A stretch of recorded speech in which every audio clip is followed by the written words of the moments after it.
بسم الله الرحمن الرحيم ومن أحسن قولا ممن دعا إلى الله وعمل صالحا وقال إنني من المسلمين. السلام عليكم ورحمة الله وبركاته. إن الحمد لله نحمده ونستعينه ونستغفره ونعوذ بالله من شرور أنفسنا ومن سيئات أعمالنا. من يهده الله فلا مضل له ومن يضلل فلا هادي له، وأشهد أن لا إله إلا الله وحده لا شريك له، وأشهد أن محمدا عبده ورسوله صلى الله تعالى عليه وعلى آله وصحبه وسلم تسليما كثيرا. أما بعد।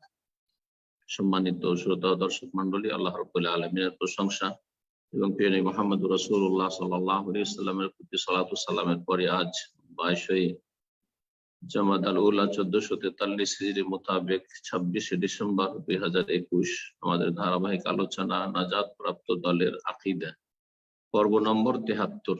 বিষয়বস্তু তাকদীরের তৃতীয় স্তর, অর্থাৎ আল্লাহ রাব্বুল আলামিনের ইচ্ছা বা চাওয়া, মাশিয়াতুল্লাহ বা ইরাদাতুল্লাহ। আল্লাহ রাব্বুল আলামিনের ইচ্ছা বা আল্লাহ রাব্বুল আলামিনের চাওয়া। আল্লাহ যা চান তাই ঘটে থাকে আল্লাহর জমিনে, আসমানে, আল্লাহর সৃষ্টি জগতে।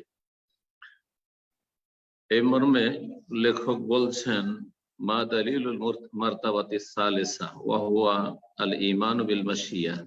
তাকদীরের তৃতীয় স্তরের দলিল কি? আজকের বিষয়বস্তু সংক্ষেপে তাকদীরের তৃতীয় স্তরের দলিল। আর তৃতীয় স্তরটি হচ্ছে আল্লাহর চাওয়া বা মাশিয়াতুল্লাহ, বা আল্লাহর চাওয়ার প্রতি ঈমান নিয়ে আসা। আল ঈমান বিল মাশিয়া বিমাশিয়াতিল্লাহি তাআলা, মহান আল্লাহর ইচ্ছা বা চাওয়া সম্পর্কে বান্দার ঈমান। তাকদীরের 4টি স্তর। যারা নিয়মিত আমাদের এই সংক্ষিপ্ত দার্সে থাকছেন, আশা করি মনে আছে, শুরুতে বলেছিলাম যে তাকদীরের স্তর হচ্ছে 4টি, মারাতিবুল কদর। তার এটি হচ্ছে তৃতীয় স্তর। তো এই তৃতীয় স্তর সম্পর্কে লেখক বলছেন যে এই তৃতীয় স্তর যে আল্লাহর চাওয়া বা আল্লাহর ইচ্ছা, আল্লাহর মাশিয়াত, এর দলিল কি? যে আল্লাহর চাওয়া, আল্লাহ যা চান তাই ঘটে থাকে, আল্লাহর চাওয়ার বিরুদ্ধে কিছু হয় না। আমরা অনেক কিছু চাই, কিন্তু কিছু চাওয়া আমাদের পূরণ হয়, কিছু চাওয়া বা গন্তব্য স্থান পর্যন্ত পৌঁছতে পারি, আর অনেক চাওয়া পাওয়া আমাদের ইহকাল পরকালের ক্ষেত্রে হয়তো থেকে যায় বা থেকে যাবে, আর আসলেও থেকে যায়। সব চাওয়া মানুষের পুরা হয় না, কারণ মানুষ হচ্ছে অক্ষম, কিন্তু আল্লাহ রাব্বুল আলামিন হচ্ছেন আলা কুল্লি শাইইন কাদির, সবকিছুর উপর ক্ষমতাবান, সক্ষম। সুতরাং তিনি যা চান তাই তিনি করে থাকেন, তা ঘটিয়ে থাকেন। এর দলিল সম্পর্কে 10টি কোরআন কারীমের আয়াত নিয়ে এসেছেন। অনেক আয়াত রয়েছে কোরআন কারীমে আল্লাহর ইচ্ছা সম্পর্কে, আল্লাহর চাওয়া সম্পর্কে, মাশিয়াতুল্লাহ বা ইরাদাতুল্লাহ সম্পর্কে। কোরআন কারীমে 10টি আয়াত নিয়ে এসেছেন লেখক, আর তারপরে হাদিস নিয়ে এসেছেন 6টি হাদিস নিয়ে এসেছেন। তো আজকে এই 10টি আয়াত এবং 6টি হাদিস মূলত আমাদের আলোচনা। বলছেন লেখক উত্তরে যে মহান আল্লাহ কোরআনে কারীমে ইরশাদ করেছেন, ওমা তাশাউনা ইল্লা আইয়াশা আল্লাহু রাব্বুল আলামিন, তোমরা চাইতে পারো না একমাত্র যা আল্লাহ রাব্বুল আলামিন, যিনি বিশ্ব জাহানের প্রতিপালক, তিনি যা চান তা ছাড়া। ওমা তাশাউনা, তোমরা চাইতে পারো না বা তোমাদের চাওয়াতে কিছুই হয় না যতক্ষণ পর্যন্ত বিশ্ব জাহানের প্রতিপালক, পালনকর্তা না চাইবেন। তিনি যা চান তাই হতে পারে। তো আল্লাহ রাব্বুল আলামিনের চাওয়া সমস্ত চাওয়াকে পরিব্যাপ্ত, সমস্ত চাওয়া আল্লাহ রাব্বুল আলামিনের চাওয়ার আওতাধীন। আমাদের কিছু চাওয়ার ক্ষমতা আছে, মানে আমরা মনে কেউ ভালো চাই, কেউ মন্দ চাই, কেউ দুনিয়া চাই, কেউ দিন চাই, কেউ এলেম চাই, কেউ পয়সা চাই আমরা। কিন্তু আর চাওয়ার পরে যে যা চাই অনেকটা এগিয়ে যায়। কিন্তু আমাদের চাওয়া কল্যাণ অকল্যাণের ক্ষেত্রে যা কিছু ভালো মন্দ ঘটে থাকে, আমাদের চাওয়া আল্লাহ রাব্বুল আলামিনের চাওয়ার, আল্লাহর ইচ্ছার আওতাধীন। আমাদের চাওয়া আল্লাহর কাছে স্বীকৃত হইলে, আল্লাহ চাইলে সেটার বাস্তবায়ন হয়ে থাকে, আর না হলে হয় না। দ্বিতীয় আয়াত, এই আয়াতটি সূরা দাহরের অপর নাম সূরাতুল ইনসান। হাল আতা আলাল ইনসানি হিনুম মিনাদ দাহরি লাম ইয়াকুন শাইয়্যাম মাযকুরা, সূরা দাহর আয়াত নম্বর 30। দ্বিতীয় আয়াত সূরা কাহফের আয়াত নম্বর 23 এবং 24। মহান আল্লাহ বলছেন, ওয়ালা তাকুলান্না লিশাইইন ইন্নী ফাইলুন যালিকা গাদান। কোন বিষয় সম্পর্কে হে মুসলিম তুমি বলিও না যে ইন্নী ফাইলুন যালিকা গাদান, আগামীকালকে এটি আমি করব, আগামীকালকে এটা করব, এটা বলবো, আগামীতে এটা করব। যদি কোনো কিছু করতে হয় শুধু এইভাবে বলবে না, ভবিষ্যৎ সম্পর্কে কোনো কিছু বলতে হলে বলবে ইনশাআল্লাহ। ইন্নী ফাইলুন যালিকা গাদান, আগামীকালকে আমি এই কাজটি করব, এ কথা বলিও না। ইল্লা ইয়াশা আল্লাহ, তবে আল্লাহ চাইলে, আল্লাহ চাইলে সেটা হবে এবং তুমি করতে সক্ষম হবে। সুতরাং কি বলবে? আমি ইনশাআল্লাহ কালকে আপনার সাথে দেখা করব, ইনশাআল্লাহ আমি কালকে মক্কা যাব, ইনশাআল্লাহ কালকে আমি সফরে বের হব, ইত্যাদি ইত্যাদি, যে কোনো ক্ষেত্রে।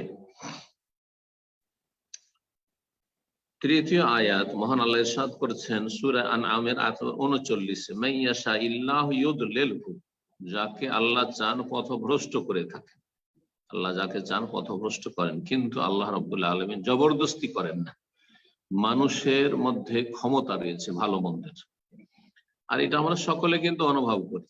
এটা আমাদের হিস, অনুভূতি এর সাক্ষী দিচ্ছে। এর বাস্তব দলিল কোরআন এবং হাদিস ছাড়া যে মানুষের এখতিয়ার, চাওয়ার ক্ষমতা আছে, মানুষেরও চয়েস করার অপশনের ক্ষমতা আছে, যে আমি ভালো পথে যেতে পারি, মন্দ পথে যেতে পারি, ক্ষমতাগুলি আমাদের মধ্যে আছে। এর দলিল কোরআনে কারীমে রয়েছে, রাসূলুল্লাহ সাল্লাল্লাহু আলাইহি ওয়াসাল্লামের হাদিসে রয়েছে, অর্থাৎ ওহীতে রয়েছে। এবং এর দলিল হচ্ছে মানুষের অনুভূতি, মানুষের অনুভূতি, যে অনুভূতি একটা শক্তি রয়েছে আমাদের, যেটা হাড়ে হাড়ে আমরা টের পাই, তাতে আমরা অনুভব করি যে আমাদের চাওয়া আছে, আমরা চাই ভালো কথা বলবো না মন্দ কথা বলবো, আমরা কিন্তু স্বেচ্ছায় বলে থাকি। আমাদের মুখ দিয়ে মানে অনিচ্ছাকৃত জবরদস্তি বেরিয়ে যায় না, জবরদস্তি কেউ বের করে দিচ্ছে, অথচ মুখ দিয়ে ভালো কথা মন্দ কথা বের করতে চাই না, এমনটা হয় নাকি? মাইয়াশা ইল্লাহু ইউদলিল, কিন্তু আল্লাহ গোমরাহ করেন। এই জন্য বলা হয়েছে যে যখন মানুষ গোমরাহের দিকে চলে যায়, তখন আল্লাহ রাব্বুল আলামিন তাকে অসহায় ছেড়ে দেন, আর আল্লাহর তৌফিক হয় না। কিন্তু যখন মানুষ হেদায়েতের পথকে চয়েস করে, পছন্দ করে, হেদায়েতের পথে অবিচল থাকার জন্য সচেষ্ট হয়, তখন আল্লাহ তাকে হেদায়েতের তৌফিক দিয়ে থাকে।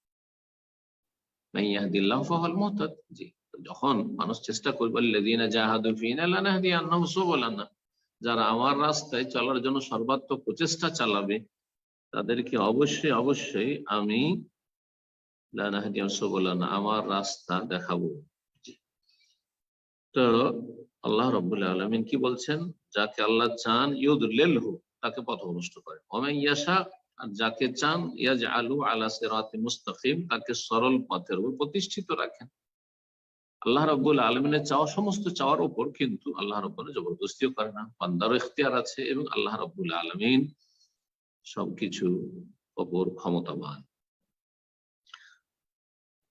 4 নম্বর আয়াত আল্লাহ বলছে, ওয়ালাউ শা আল্লাহু লাজাআলাকুম উম্মাতান ওয়াহিদা, আল্লাহ যদি চাইতেন তো হে মানব সকল তোমাদেরকে একটি জাতিতে, একটি উম্মতে পরিণত করতেন, অর্থাৎ সবাই মুমিন মুসলিম হইত। আল্লাহ চাইলে এটা করতে পারতেন, সমস্ত আদম সন্তান মুমিন মুসলিম সকলে হইতো, কাফের মুশরিক অসৎ পাপী কেউ হইতে পারত না। মুসলিম কাফেরে বিভক্ত হইতো না, আবার সৎ অসৎে বিভক্ত হইতো না, ভালো মন্দতে বিভক্ত হইতো না, সবাই ভালো হয়ে যেত ফেরেশতা চরিত্রে। আল্লাহ চাইলেন উম্মত হয় এক উম্মত, মানে নেক উম্মত, একবার মুমিন নেক উম্মত বানিয়ে দিতেন। আবার এর বিপরীত, আল্লাহ চাইলে সবকে এক উম্মত, সবাইকে কাফের, সারা পৃথিবী কাফের, একটিও পৃথিবীতে কোনো মুমিন নেই, এমনটাও আল্লাহ করতে সক্ষম। এই আয়াতের অর্থ হচ্ছে, আল্লাহ যদি জবরদস্তি করতে চাইতেন, জবরদস্তি কাফেরকে বাধ্যতামূলক, তাকে হেদায়েত করবই, তাকে কুফরের পথে যেতেই দেব না, অসৎ লোকদেরকে অসৎ কাজের দিকে হাত বাড়াতেই দেব না। তাহলে যদি আল্লাহ ফোর্স করতেন তাহলে অবশ্যই এক উম্মত বানিয়ে দিতেন, ভালো উম্মত অথবা খারাপ উম্মত। কিন্তু আল্লাহ এটা করেন না। আল্লাহ রাব্বুল বান্দাকে ইখতিয়ার দিয়েছে, এবং এই ইখতিয়ার যে আমাদের স্বাধীনতা আছে, এই স্বাধীনতার ভালো কাজে প্রয়োগ অথবা মন্দ কাজে প্রয়োগ, এর ভিত্তিতেই জান্নাত জাহান্নাম নির্ধারিত হবে। কার জন্য জান্নাত, কার জন্য জাহান্নাম। আর এর ভিত্তিতেই মুমিন কাফের, সৎ আর অসৎ, নেক আর বদ, এই বিভক্তি এসেছে। হুয়াল্লাযী খালাকাকুম, আল্লাহ সেই সত্তা যিনি তোমাদের সৃষ্টি করেছেন। ফামিনকুম কাফির ওয়া মিনকুম মুমিন, তোমাদের মধ্যে কিছু কাফের হয়েছে আর কিছু মুমিন। কোরআন কারীম বলেছে।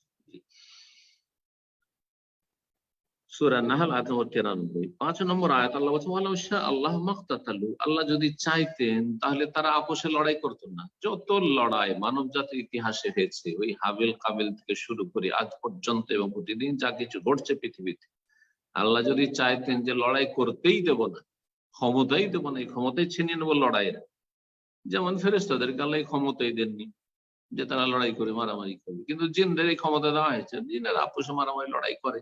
জি, মানুষরা মারামারি করতেই আছে। তো আল্লাহ যদি চাইতেন জবরদস্তি করতে তাহলে মাকতাতালু, তারা আপোষে লড়াই করতো না, যুদ্ধ করতো না। সূরা বাকারা আয়াত নম্বর 293।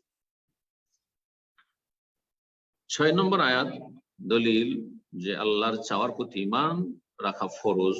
তাকদীরের ক্ষেত্রে বলছেন ওয়ালাউ ইয়াশা আল্লাহু লানতাসারা মিনহুম, সূরা মুহাম্মাদের আয়াত নম্বর 4 আল্লাহ বলছেন যে আল্লাহ যদি চাইতেন তো আল্লাহ কাফেরদের থেকে প্রতিশোধ গ্রহণ করে নিতেন। যখনই তারা ইসলাম মুসলিমের ক্ষতি করেছে, আল্লাহ চাইলে প্রতিটি অসৎ, প্রতিটি কাফের, প্রতিটি পাপিষ্ঠ থেকে প্রতিশোধ গ্রহণ করতেন। কিন্তু সবার থেকে আল্লাহ প্রতিশোধ গ্রহণ করেনি। কাউকে আল্লাহ আযাব শাস্তি দিয়েছেন তাদের পাপের অন্যায়ের, আর কাউকে দেননি। বরং বহু পাপ করেছে, কুফরি করেছে, ইসলাম মুসলিমের ক্ষতি করেছে, রাসূলুল্লাহ সাল্লাল্লাহু আলাইহি ওয়াসাল্লামের প্রতি আক্রমণ করেছে। রাসূলুল্লাহ সাল্লাল্লাহু আলাইহি ওয়াসাল্লামের দাঁত শহীদ হয়েছে উহুদে, রাসূলুল্লাহ সাল্লাল্লাহু আলাইহি ওয়াসাল্লামের মাথা মোবারক আহত হয়েছে, রক্ত ঝরেছে, তায়েফের সফর রক্ত ঝরেছে, উহুদের প্রান্তে রক্ত ঝরেছে। যারা রক্ত ঝরেছে তাদের অধিকাংশই হেদায়েত হয়েছে, হেদায়েত হয়েছে। আল্লাহ তাদের থেকে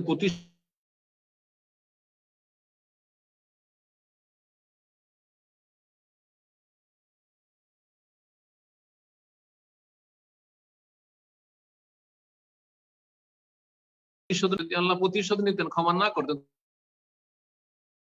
তো আল্লাহ বলছেন ওয়ালাউ ইয়াশা আল্লাহু লানতাসারা মিনহুম, আল্লাহ যদি চাইতেন তো কাফের শক্তি যারা তাদের থেকে প্রতিশোধ নিতেন। কিন্তু আল্লাহ রাব্বুল সবসময় প্রতিশোধ নেন না, বরং আল্লাহর রহমত, আল্লাহর গজব ক্রোধের উপর প্রাধান্য পেয়েছে।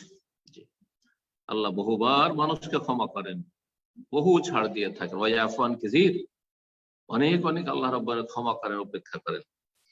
7 নম্বর দলিল আল্লাহ বলছেন ফাআলুল লিমা ইউরিদ, আল্লাহ যা ইচ্ছা করেন, যা ইরাদা করেন, ইরাদা মানে চাওয়া, ইচ্ছা করা, আর মাশিয়া শাআ মানে চাওয়া। জি, আল্লাহ যা কিছু ইচ্ছা করেন তাই করে থাকেন এবং করতে সক্ষম। ফাআলুন, ফাআলা ইয়াফআলু থেকে মুবালাগা আসে, ফাআলুল লিমা ইউরিদ, যা কিছু আল্লাহ ইচ্ছা করেন তাই তিনি করতে সক্ষম। সূরা বুরুজের আয়াত নম্বর 16। মহান আল্লাহ ইরশাদ করেছেন 8 নম্বর আয়াত, ইন্নামা আমরুহু, আল্লাহর কাজ হচ্ছে ইযা আরাদা শাইআন, যখন কোন কিছুর ইচ্ছা করেন, আইয়াকুলা লাহু, তখন সেই সম্পর্কে বলেন। মানে আল্লাহ সৃষ্টিগত নির্দেশ দিয়ে থাকে, এটি হচ্ছে আল্লাহর আমরে কওনি, সৃষ্টিগত হুকুম। কি বলেন আল্লাহ? কোন, হয়ে যাও, ফায়াকুন, তখন তা হয়ে পড়ে। আমরে কওনি, যে কোন কানায়া কোন শব্দ দিয়ে হয়ে থাকে আল্লাহর হুকুম, সেজন্য এটাকে বলে আমরে কওনি, সৃষ্টিগত আল্লাহ নির্দেশ। তো আল্লাহর নির্দেশ হচ্ছে 2 রকম, একটা হচ্ছে সৃষ্টিগত নির্দেশ আমরে কওনি, আর একটা হচ্ছে আমরে শারঈ, বিধানগত বা শরীয়তগত নির্দেশ। আল্লাহ রাব্বুল আলামিন সৃষ্টিগত ক্ষেত্রে ভালো মন্দ সবকিছু নির্দেশ দিয়ে থাকে। ভালো মন্দ সবকিছু নির্দেশ দিয়ে থাকে। আপনার উত্থান, আমার উপরে যাওয়া, কারো ক্ষয়ক্ষতি হওয়া, দুর্ঘটনার শিকার হওয়া ইত্যাদি, বান্দার ক্ষেত্রে কখনো প্রীতিকর হয়, কখনো অপ্রীতিকর হয়, কখনো পছন্দনীয় হয়, কখনো অপছন্দনীয় হয়, বরদাস্তের বাইরে হয়, ভালো মন্দ সবকিছু। কারো ইমান, কারো কুফরি, এর আল্লাহ নির্দেশ যে কেউ কাফের মরুক, আবু জাহাল কাফের মরুক, ওমর রাদিয়াল্লাহু তাআলা আনহু তিনি হেদায়েত হোক, এই যে আল্লাহ রাব্বুল আলামিনের এটি হচ্ছে আমরে কওনি, সৃষ্টিগত নির্দেশ। আর শরীয়তগত নির্দেশ সবার জন্য যে তোমরা ভালো হয়ে যাবে। ইয়া আইয়ুহাল্লাযীনা আমানু আমিনু ইয়া আইয়ুহান নাস উবুদু রাব্বাকুম, হে মানব সকল মানুষ। এই আবু জাহালকেও সেই হুকুম ছিল, উতবা সাইবা রাবিয়াকেও সেই হুকুম ছিল, আবু লাহাবকেও সেই হুকুম ছিল, ফিরআউনকেও সেই হুকুম ছিল, আর মুসা আলাইহিস সালাম সবাইকে ভালোদের হুকুম ছিল যে তোমরা উবুদু রাব্বাকুম, তোমাদের রবের ইবাদতবন্দি করো, আর খারাপদেরকে। তো শরীয়তগত নির্দেশের ক্ষেত্রে আল্লাহ ভালো ছাড়া মন্দের কখনো নির্দেশ দেন না এবং মন্দ পছন্দ করেন না। তাই কোরআন কারীমে আল্লাহ বলেছেন ওয়ালা ইয়ারদা লিইবাদিহিল কুফর, আল্লাহ বান্দার জন্য কখনো কুফরি কথা কাজ বা পাপের কথা কাজকে আল্লাহ পছন্দ করেন না, তার উপর কখনো আল্লাহ সম্মতি দেন না, রাজি হন না। আল্লাহ আরো ইরশাদ করেছে সূরা আরাফে, কুল ইন্নাল্লাহা লা ইয়ামুরু বিল ফাহশা, হে নবী বলে দাও যে আল্লাহ কখনো অশ্লীল কথা কাজের নির্দেশ দেন না, অশ্লীল কথা কাজের নির্দেশ দেন না। এটা হচ্ছে শরীয়তগত নির্দেশ, আমরা শরীয়ত। কিন্তু পৃথিবীতে অশ্লীলতা ঘটবে, আর কেউ বিবস্ত্র হয়ে চলাফেরা করবে, নর নারী, কেউ জেনা করবে, কেউ সমকামিতায় লিপ্ত থাকবে, কেউ অবাধ মেলামেশা করবে, এই যে ঘটছে পৃথিবীতে, এটা হচ্ছে আল্লাহর আমরে কওনি, সৃষ্টিগত নির্দেশ। এটা আছে, মানে আল্লাহর চাওয়ার বিরুদ্ধে এমনটা হয় না যে আল্লাহ চান না, সৃষ্টিগত ভাবে। আর তাদের গায়ের জোর, অশ্লীলদের, চরিত্রহীনদের গায়ের জোর এত বেশি যে আল্লাহর ইচ্ছার বিরুদ্ধে তারা করছে, এমনটা নয়। আশা করি আমরে কওনি আর আমরে শরঈ এই দুটো বিষয় গুরুত্বপূর্ণ বিষয় আকীদার ক্ষেত্রে বুঝেছেন। আল্লাহ বলছেন যে যখন আল্লাহ কোনো কিছু সম্পর্কে ইচ্ছা করেন, ইযা আরাদনাহু, আমি যখন ইচ্ছা করি, আল্লাহ বলছেন আন্নাকুরা লাহু, তখন সে সম্পর্কে আমি বলি কোন হয়ে যাও, ফায়াকুন, তখন তা হয়ে পড়ে। সূরা নাহল আয়াত নম্বর 40। সূরা ইয়াসিনও কাছাকাছি এরকম আয়াত রয়েছে, একটু পার্থক্যের সাথে। এটি সূরা নাহলের আয়াত। 10 নম্বর আয়াত হচ্ছে ফামান ইউরিদিল্লাহু আন ইয়াহদিয়াহু, যাকে আল্লাহ হেদায়েত করতে চান, ইয়াশরাহ সাদরাহু লিল ইসলাম, তার অন্তরকে, বক্ষকে ইসলাম গ্রহণের জন্য, আত্মসমর্পণের জন্য প্রশস্ত করে দেন। ইয়াশরাহ, শারাহ ইয়াশরাহ মানে প্রশস্ত করে দেন, খুলে দেন, আল্লাহ উন্মুক্ত করে দেন। অন্তর প্রশস্ত হয়ে যায়, উদার চিত্তে স্বতঃস্ফূর্ত ভাবে ইসলামকে কবুল করে, আল্লাহর আনুগত্যকে সে বেছে নেয়। ওমাই ইউরিদ আন ইউদিল্লাহু, আর আল্লাহ যাকে পথভ্রষ্ট করতে চান, ইয়াজআল সাদরাহু দাইয়্যিকান হারাজা, তখন তার বক্ষকে আল্লাহ সংকীর্ণ করে দেন, হারাজান সংকুচিত করে দেন, এমন সংকীর্ণ সংকুচিত হয়ে যায় যে আর অন্তরে হক কথা প্রবেশ করে না, তাওহীদ প্রবেশ করে না, সুন্নাহ প্রবেশ করে না, ঈমান ইসলাম প্রবেশ করেন না। জি, ইসলামের জায়গায়, ঈমানের জায়গায় কুফর অন্তরে প্রবেশ করে, কুফরকে সাদরে গ্রহণ করে। যারা খারাপ মানুষ তারা পাপের কথা কাজকে, পাপের জন্য প্ররোচনাকে সাদরে গ্রহণ করে, কিন্তু ভালো কথা তাদের অন্তরে নামে না, তাদের অন্তর তখন সংকুচিত, সংকীর্ণ হয়ে যায়। ইয়াজআল সাদরাহু দাইয়িকান হারাজ কান্নাম ইয়াসআদু ফিস সামা, যেমন আকাশ পথে ঊর্ধ্ব গগনে উপর দিকে উঠলে মানুষের বুকটা মনে হয় চেপে আসে, সংকীর্ণ হয়ে আসে, আর বড়ই কষ্ট লাগে, ঠিক ওই রকমই অসৎ লোকদের অন্তর। আল্লাহু আকবার। জি, এখানে একটি গুরুত্বপূর্ণ সায়েন্টিফিক কথা রয়েছে। জি, উপর দিকে উঠলে যে মানুষ কষ্ট বোধ করে, কিন্তু নিচে নামতে, আপনি সিঁড়িতে নিচের দিকে যত ওই তলা, আপনি উপর থেকে নিচে নামেন, কোনো কষ্ট হয় না। ওয়াগায়রা যালিকা মিনাল আয়াত, এছাড়াও অনেক আয়াত রয়েছে, মালায়ুসা, অগণিত অনেক আয়াত কোরআনে রয়েছে আল্লাহর ইচ্ছা সম্পর্কে, মাশিয়াতুল্লাহ বা ইরাদাতুল্লাহ সম্পর্কে। এই আয়াতটি ছিল সূরা আনামের আয়াত 125। এখন 4টি হাদিস বাকি আছে। নবী কারীম সাল্লাল্লাহু আলাইহি ওয়াসাল্লাম একটি হাদিসে বলেছেন, কুলুবুল ইবাদ বাইনা ইসবাইন মিন আসাবির রহমান, বান্দার অন্তর রহমান পরম করুণাময় আল্লাহর আঙ্গুল সমূহের দুটো আঙ্গুলের মাঝখানে রয়েছে, দুটো আঙ্গুলের মাঝখানে রয়েছে। কাকালবিন ওয়াহিদ, একটি অন্তরের মতো, একটি অন্তরের মতো। ইউসাররিফুহা বা ইয়াসরিফুহা কাইফা ইয়াশা, যেভাবে ইচ্ছা আল্লাহ সেটাকে আবর্তন বিবর্তন ঘটিয়ে থাকেন, পরিবর্তন করে থাকেন। তো আল্লাহ রাব্বুল আলামিনের এই হাদিসের মাধ্যমে আঙ্গুলের প্রমাণ পাওয়া গেল যে আল্লাহর আঙ্গুল রয়েছে। আল্লাহর আঙ্গুল আল্লাহর মতো, কোনো কিছুর সাথে তুলনা নেই, কিন্তু অস্বীকারও নেই। অস্বীকার করাও কুফর, এবং কারোর সাথে তুলনা করা তাশবীহ দেওয়া সৃষ্টির সাথে, সেটাও কুফর। জি, এই হাদিস আব্দুল্লাহ বিন আমর বিন আস বর্ণনা করেছেন সহিহ মুসলিমে, তাকদীরের অধ্যায়ে রয়েছে, মুসনাদ আহমদে রয়েছে, এবং আনাস বিন মালিক রাদিয়াল্লাহু তাআলা আনহু থেকে সুনান ইবনে মাজাহতে বর্ণিত হয়েছে, তিরমিজিতে বর্ণিত হয়েছে, আর মুসনাদ আহমদে আয়েশা রাদিয়াল্লাহু তাআলা আনহা থেকেও বর্ণিত হয়েছে। বেশ কয়েকজন সাহাবা ইকরাম থেকে এই হাদিস বর্ণিত হয়েছে।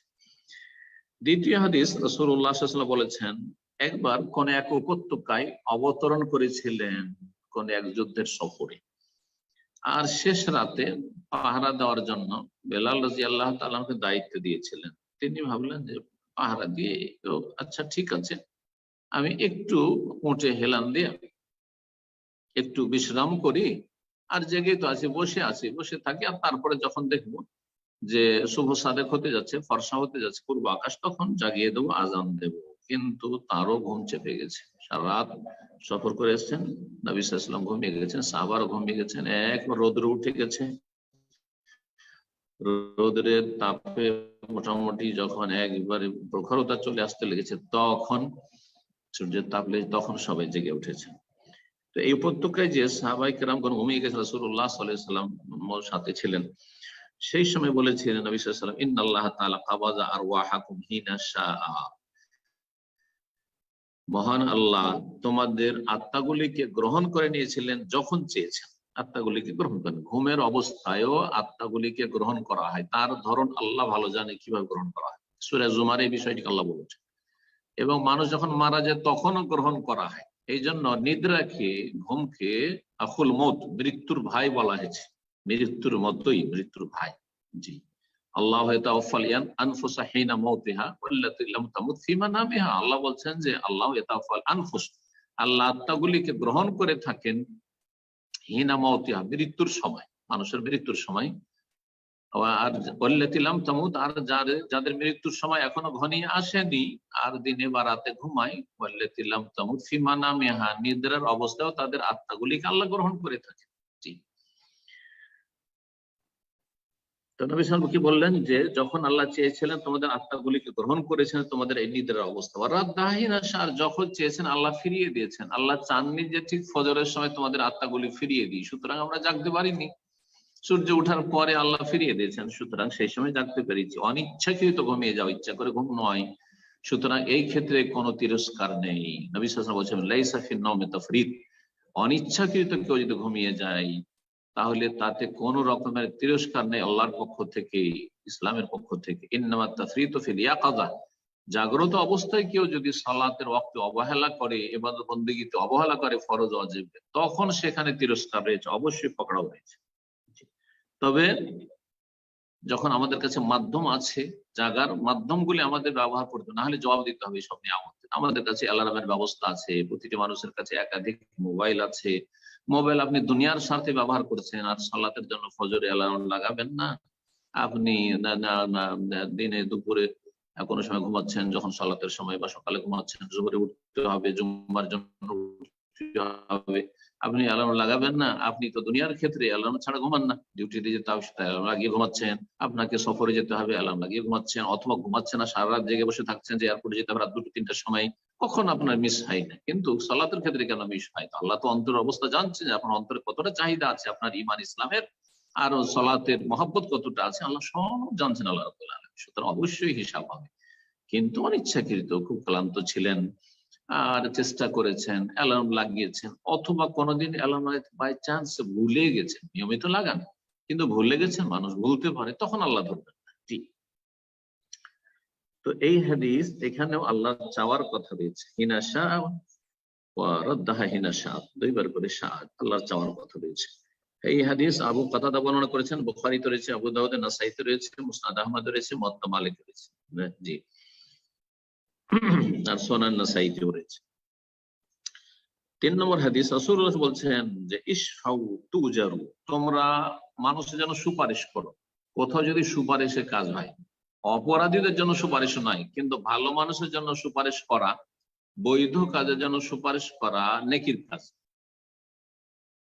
কোনো যদি অপরাধী হয় তো তাকে শাস্তি মুক্ত করার জন্য সুপারিশ যারা করে থাকেন, হ্যাঁ, এটা জায়েজ নয়, এটা হারাম। অথবা যে ব্যক্তি অযোগ্যের চাকরির জন্য সুপারিশ করছে, অথচ যোগ্য লোকেরা রয়েছে, যোগ্য লোকেরাকে বাদ দিয়ে অযোগ্যকে সুপারিশের ভিত্তিতে চাকরি দেওয়া হচ্ছে, এগুলো জায়েজ নাই। কিন্তু যোগ্য ব্যক্তি, একটু সুপারিশের প্রয়োজন রয়েছে, অথবা সেই কাজ করতে সে সক্ষম, একটু তার যদি করে দেওয়া যায়, অথবা কেউ হয়তো কারো কাছে ধার চাইছে, তাকে চেনেন না, আপনি চেনেন তাকে ব্যক্তিগত, আপনি একটু সুপারিশ করে দেন যে ভাই ওর একটু হেল্প করে দেন, ভালো মানুষ, তো এরকম সুপারিশ করা যেতে পারে। জি, যদিও আজকাল ধার দেওয়ার বিষয়টি খুব জটিল হয়ে পড়েছে। ভালো ভালো মানুষ, মাশাআল্লাহ, মুখে কত সুন্দর দাড়ি, আর এক সময় তো আমি মনে করতাম যে বেনামাজিরাই মনে হয় বেমানি করতে পারে, কিন্তু এখন দেখলাম যে নামাজিও ধোঁকাবাজ অনেক আছে, আর যাদের দাড়ি নাই তারা হয়তো এইরকম বেমানি করতে পারে, কিন্তু অনেক এই বড় বড় দাড়িওয়ালা, আমাদের দাড়ি তাদের দাড়ির কাছে ফেল, তারা বেমানি করে টাকা পয়সা ধার নেই, আর কোনো খবর নেই। জি, দিনই সার্কেলে আছে, মনে করতো যে দুনিয়াদার লোকের দিনই সার্কেলে দিন শিখছে, সহি আকীদার দাবিদার, সহি মানহাজের দাবিদার, কিন্তু মামলাত টাকা পয়সার ক্ষেত্রে এত বড় খেয়ানতকারী, আল্লাহু মুস্তাআন, আল্লাহু মুস্তাআন। সুতরাং সতর্ক সাবধান, মানুষের সাথে লেনদেন করার ক্ষেত্রে সতর্ক সাবধান করছি ভাই বোনদেরকে। জি, এবং যারা এইরকম মানুষের টাকা পয়সা নিয়ে নয় ছয় করে আর ইচ্ছা মতো দেবে, টাকা ধার পেয়ে যাওয়ার পরে আর কি তোমার টাকা না, তো আমার টাকা, আমি যখন ইচ্ছা তখন তোমাকে দেবো, তোমার উপর আমার করুণা, দয়া করছে, টাকা পরিশোধ করতে গিয়ে যেন দয়া করছে। তো এইরকম অসৎ লোকদের অনিষ্ট থেকে আল্লাহ ভালো মানুষদের হেফাজত করেন, এবং এইসব অসৎ লোককে যেন আল্লাহ রাব্বুল আলামিন তাদের অন্তরে ভয়ভীতি দেন।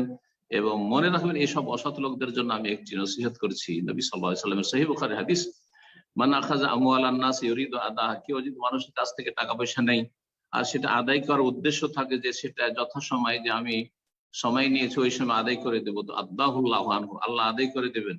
ওমান আখাযা আমওয়ালান নাস ইউরিদু ইতলাফা, কেউ যদি কারো কাছ থেকে ধার নেই, টাকা পয়সা নেই, আর সেটা আদায় করার উদ্দেশ্য নেই, সেটা নষ্ট করা, দেব না উদ্দেশ্য থাকে, আতলাফাহুল্লাহ, তাকেও আল্লাহ সর্বনাশ করে দেবেন। সুবহানাল্লাহ, মারাত্মক কথা, আতলাফাহুল্লাহ। আপনি কারো টাকা নষ্ট করলেন, আল্লাহ আপনাকে নষ্ট করে দেবেন, আপনাকে শেষ করে দেবেন, আপনার টাকা পয়সা, রুজি, বরকত, আপনার পরিবার সবকে ছিন্ন ভিন্ন আল্লাহ করে দেবেন। অত সহজ বিষয় নয়, আল্লাহকে ভয় করুন, সহিহ বুখারীর হাদিস। তো এই হচ্ছে হাদিস, ইশফাউ তুজারু, তোমরা সুপারিশ করো, তোমাদেরকে আজর মানে প্রতিদান দেওয়া হবে, আল্লাহ নেকি দেবেন বৈধ কাজে যদি কারো জন্য সুপারিশ করেন। ওয়ায়াকদিল্লাহু আলা লিসানি রাসূলিহি মা শাআ, আর রাসূলুল্লাহ সাল্লাল্লাহু আলাইহি ওয়াসাল্লামের জবানের মাধ্যমে আল্লাহ ফয়সালা করবেন যা চাইবেন। সাহাবায়ে কেরামদেরকে বলতেন যে কেউ যদি আসে আর আমার সাথে হয়তো কথা বলতে সাহস করছে না, অথবা আমার কাছে পৌঁছতে পারছে না, আমি তাকে চিনি না, সে ভালো মানুষ কিনা, সে পাওয়ার যোগ্য কিনা, বাইতুল মাল থেকে হয়তো কিছু চাইতে আসছে, চিনি না, তাহলে তোমরা সুপারিশ করো ভালো মানুষের জন্য, এবং তোমরা নেকি পাবে। সুপারিশ করলে, তোমাদের কাজ তোমরা করলে, নেকি পেলে, ভালো মানুষের জন্য সুপারিশ করলে। আর রাসূলুল্লাহ সাল্লাল্লাহু আলাইহি ওয়াসাল্লাম দেবেন কি দেবেন না, এই চূড়ান্ত ফয়সালা আল্লাহ করবেন। আল্লাহ যেটা করবেন সেটাই হবে। ওয়ায়াকদিল্লাহু আলা লিসানি রাসূলিহি, রাসূলুল্লাহ সাল্লাল্লাহু আলাইহি ওয়াসাল্লামের মুবারক জবান, আল্লাহ তার রাসূলের জবানের মাধ্যমে ফয়সালা করবেন, মাশা, যা চাইবেন। এই যে যা চাওয়ার কথা আসলো, এই হাদিস একদল মুহাদ্দিসিন কেরাম বর্ণনা করেছেন। সহিহ বুখারীতে রয়েছে, সহিহ মুসলিমে রয়েছে, আবু দাউদে রয়েছে, তিরমিজিতে রয়েছে, নাসাইতে রয়েছে, মুসনাদ আহমদে রয়েছে, মানে প্রায় সবগুলি হাদিসের কিতাবে রয়েছে, শুধু ইবনে মাজাহ ছাড়া। প্রসিদ্ধ যে কুতুব সিত্তা সবগুলি তো রয়েছে, আর মুসনাদ আহমদে রয়েছে। 4 নম্বর হাদিস বলছেন রাসূলুল্লাহ সাল্লাল্লাহু আলাইহি ওয়াসাল্লাম, লা তাকুলু মাশা আল্লাহ ওয়া শাআ ফুলান, তোমরা এরকম বলিও না যে আল্লাহ যা চান আর অমুক যা চান। যেমন এক শ্রেণীর মূর্খ লোকের আমাদের দেশে যারা তাওহীদ আকীদা বুঝে না, আল্লাহ রসুল যা চাই তাই হবে, আল্লাহ রসুল যা চাই তাই হবে। অথবা কারো কাছ থেকে ধার চাইতে গেছে, অথবা কারো কাছে কোনো সাহায্য চাইতে গেছে, আপনি যা চান তাই হবে। হ্যাঁ, আপনি চাইলে কেউ এটা খণ্ডন করতে পারবেন, খবরদার এরকম কথা বলবেন, শিরকি কথা এটা। যদি আপনার এতে কাদে বড় শিরক না থাকে, কিন্তু এটা শিরকি কথা, কখনো কখনো ভাষাগত শিরক হয়ে থাকে। আপনি যা চান তাই হবে, আপনি যেটা করবেন সেটাই হবে, এটা অহরহ কিন্তু আমাদের মুসলিম সমাজে লোকেরা বলে থাকে, না জায়েজ নয়। নবী সাল্লাল্লাহু আলাইহি ওয়াসাল্লাম তাকুলু মাশা আল্লাহ ওয়া শা ফুলান, আল্লাহ যা চান অমুক যা চাই, আল্লাহর সাথে আরেকজনকে মিলিয়ে এবং করে বলিও না, ওয়ালাকিন বলো, কুলু তোমরা বলো, মাশা আল্লাহ ওয়াহদাহু, একমাত্র আল্লাহ যা চান তাই ঘটবে, আল্লাহ যা চান তাই হবে, এই কথা তোমরা বলো। এই ছিল 4 নম্বর হাদিস, যে হাদিসটি রয়েছে আবু দাউদে হুযায়ফা রাদিয়াল্লাহু তাআলা আনহু থেকে, মুসনাদ আহমদে রয়েছে, সুনানে দারমিতে রয়েছে, হাদিসটি সহিহ, হাদিসটি সহিহ। তারপরে 5 নম্বর হাদিস, রাসূলুল্লাহ বলছেন, মান ইউরিদিল্লাহু তাআলা বিহি খায়রান ইউফাক্কিহু ফিদ-দ্বীন, যার সাথে আল্লাহ কল্যাণের ইচ্ছা করেন তাকে দ্বীনের ফিকহ, দ্বীনের জ্ঞান দান করেন। আল্লাহ যদি কাউকে ভালো আলেম তৈরি করে, দ্বীন ভালো বুঝে, আকীদা ভালো বুঝে, ফিকহ ভালো বুঝে, দ্বীনের মাসলা মাসাইল ভালো বুঝে, উসুল ফুরুল ভালো বুঝে, মাশাআল্লাহ কোরআনে কারীম ভালো বুঝে, তাহলে এটি আল্লাহর তার সাথে কল্যাণের ইচ্ছা, মঙ্গলের ইচ্ছা। মাইয়ুরিদিল্লাহু বিহি খায়রান, আল্লাহ যার সাথে মঙ্গলের ইচ্ছা করেন তাকে দ্বীন সম্পর্কে পাণ্ডিত্য বা জ্ঞান দান করে থাকেন। আলহামদুলিল্লাহ রাব্বিল আলামিন, আল্লাহ যেন আমাদের দ্বীনের জ্ঞান এবং ফিকহ বাড়িয়ে দেন। আল্লাহুম্মা আল্লিমনাল কিতাব ওয়া ফাক্কিহনা ফিদ-দ্বীন। এই হাদিস মুত্তাফাক আলাইহি, বুখারী মুসলিমের হাদিস, তিরমিজিতে রয়েছে, ইবনে মাজাহ রয়েছে, মুওয়াত্তা মালিকে রয়েছে, দারমি, মুসনাদ আহমদ, এই সমস্ত কিতাবে এই হাদিসটি রয়েছে। হাদিস বুখারী মুসলিম আছে, সুতরাং সহিহ। জি, 6 নম্বর হাদিস, আর এটি হচ্ছে শেষ হাদিস আজকের দার্সের। বলছেন নবী সাল্লাল্লাহু আলাইহি ওয়াসাল্লাম, ইযা আরাদাল্লাহু তাআলা রাহমাতা উম্মাতিন, আল্লাহ যদি কোন উম্মতের ওপর রহম করতে চান, দয়া করতে চান, কাবাদা নবিয়াহ ক্বাবলাহা, সেই উম্মতের আগেই নবীকে তিনি গ্রহণ করেন, মানে নবীর ইন্তেকাল আগে হয়ে যায় আর উম্মত বেঁচে আছে, তাহলে জানতে হবে যে এই উম্মতের কল্যাণ রয়েছে। যেমন রাসূলুল্লাহ সাল্লাল্লাহু আলাইহি ওয়াসাল্লাম ইন্তেকাল করেছেন, সাহাবায়ে কেরামরা বেঁচে ছিলেন, উম্মত ধ্বংস হয়নি, আল্লাহর আযাব আপতিত হয়নি, তাহলে জানতে হবে যে আল্লাহ রহমতের ইচ্ছা করেছেন উম্মতে মারহুমা, এই শেষ উম্মত হচ্ছে উম্মতে মারহুমা। পক্ষান্তরে অনেক আম্বিয়া রসুলগণ ছিলেন যারা থেকে গেছেন, জাতিকে ধ্বংস করে দেওয়া হয়েছে। নূহ আলাইহিস সালাম থেকে গেছেন, জাতিকে ধ্বংস করে দেওয়া হয়েছে। আদ সম্প্রদায়কে ধ্বংস করা হয়েছে, আর হুদ আলাইহিস সালাম থেকে গেছেন। সালেহ আলাইহিস সালাম থেকে গেছেন, আর তার জাতি সামুদকে ধ্বংস করে দেওয়া হয়েছে। লূত আলাইহিস সালাম থেকে গেছেন, আর কওমে লূতকে, সমকামীদেরকে, এই চরিত্রহীন নোংরাদেরকে আল্লাহ ধ্বংস করে দিয়েছেন কঠোর শাস্তিতে। এইভাবে তো আল্লাহ বলছেন, তারপরে বা নবী সাল্লাল্লাহু বলছেন, ওয়াইদা আরাদ আল্লাহ হালাকাতা উম্মাতিন, আর কোন উম্মতের আল্লাহ যদি ধ্বংসের ইচ্ছা করেন, আযাবাহা ওয়া নবী হাইয়ুন, তাদের নবী জীবিত থাকা অবস্থায় সেই জাতিকে আল্লাহ আযাব দেন, যাতে করে সেই নবী দেখতে পায় এবং সেই নবীর উপরে যে জুলম অত্যাচার করে, সেই নবীর দাওয়াতকে যে কবুল করেনি, সেটা যাতে করে সচক্ষে দেখতে পান, জানতে পারেন নবী যে এই জাতি, অবাধ্য জাতিকে আমার চোখের সামনে ধ্বংস করা হইল। তো আল্লাহ রাব্বুল আলামিন এই ইচ্ছা করেন। এখানে এই যে আরাদা, আল্লাহ যখন চান বলা হয়েছে, তো আল্লাহর ইরাদা, আল্লাহর চাওয়ার কথা এই হাদিস দ্বারা প্রমাণিত। এই হাদিস সহিহ মুসলিমে রয়েছে, আবু মুসা আশআরী রাদিয়াল্লাহু তাআলা আনহু থেকে, ওয়াগায়রা যালিকা মিনাল হাদিস, ছাড়া অনেক হাদিস রয়েছে আল্লাহর চাওয়া, মাশিয়াতুল্লাহ সম্পর্কে, ফি যিকরিল মাশিয়াত ওয়াল ইরাদা, আল্লাহর মাশিয়াত, আল্লাহর চাওয়া এবং ইরাদা, ইচ্ছা সম্পর্কে মালা ইউসা, অগণিত হাদিস রয়েছে। এখানে আজকের আলোচনা শেষ করছি। আল্লাহ রাব্বুল আলামিন যেন আমাদেরকে উপকারী জ্ঞান দান করেন এবং আল্লাহ রাব্বুল আলামিন আমাদেরকে ভালো আমলের তৌফিক দান করেন। সমস্ত পাপাচার থেকে, অন্যায় থেকে, বিভ্রান্তি থেকে, গুমরাহি থেকে আল্লাহ যেন আমাদের সকলকে বাঁচিয়ে রাখেন। ওয়া সাল্লাল্লাহু ওয়া সাল্লাম আলা নবিয়িনা মুহাম্মদ ওয়া আলা আলিহি ওয়া সাহবিহি আজমাইন।